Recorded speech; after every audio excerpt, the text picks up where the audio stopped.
Going on, and I have to talk about this one last time. Talking about Mike Tirico and Tony Dungy made me cringe. So I watched the Buffalo Bills Kansas City football game, but they sat there and they had a chance to talk about John Gruden, and there ain't nothing worse than seeing two black men be up there who just simplified, just got all just oh, it was pathetic. Tony Dungy, I respect him as a great coach and authoritative and how he talks, but he's a hypocrite. And he wants to be Cliff Huxtable so bad. I guess now on NBC he can be the new Cliff Huxtable because he can always be Mr. Right and pious and righteous and everything.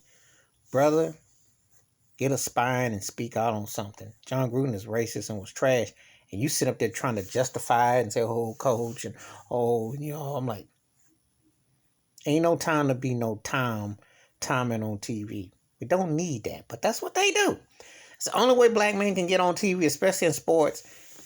Keyshawn Johnson's one exception. Sometimes Shannon Sharp. Sometimes. Sometimes it depends on where he going.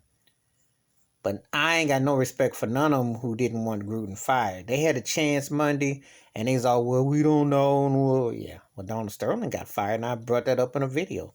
They ran him up out of there. Why not a head coach? What makes John Gruden more important than Donald Sterling was? As far as Mike Tirico, he's knowledgeable. He can tell you X Games. He can do all that stuff.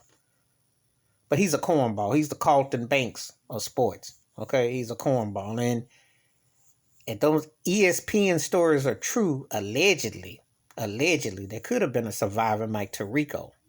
Allegedly. But he's always acted like his black skin was by accident, like he was cooking some scrambled eggs and he actually got splashed by the Crisco. So he's identified as Italian. I don't know if the Paisanos are necessarily going to claim him first, but that's what he claimed first. But you don't ask two simping, acting, made-for-TV cats who Tommen what they think about a racist white guy on the plantation. You just don't, because you know it's going to be disastrous. It's going to be cringy. And Mike Tirico and Tony Dungy came off like they were two Uncle Toms on John Gruden. That's how it came off as. And there's no other way about it. Oh, we don't want him to go. Oh, he was a great man. All this. He made a racist loaded remark. And then the other ones coming in, they sit there and see if he was black, would they have been so strong to hold it up? Let Mike Tomlin say something like that. Do you hold him up? Do you hold it in the same caliber? Think about it. Would you have? See, don't ask unless you want the truth. And see, that's the sad part about how racist this country is and the networks are. They put two black men to ask something racially. You're not going to get the truth. Because if you got the real truth, them brothers wouldn't have a job. And they also got a job, but they couldn't even articulate it to meet who they're trying to sell to. That's what makes it so bad.